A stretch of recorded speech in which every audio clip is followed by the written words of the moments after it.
Mám pre vás recept na vynikajúci víkendový obed. Upečte si so mnou kúra so zemiakmi s citrónovou omáčkou.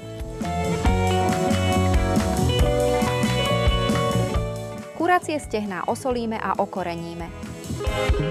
Do veľkého pekáča poukladáme zemiaky, na ne rozložíme ochutené kuracie stehná. V miske zmiešame šťavu z 3 citrónov, olivový olej, horčicu a prelisovaný cesnak. Pripravenou omáčkou prelejeme mäso a zemiaky. Navrch dáme niekoľko stoniek tymianu, pekáč prikryjeme a vložíme do rúry vyhriatej na 190 stupňov Celzia asi 70 minút.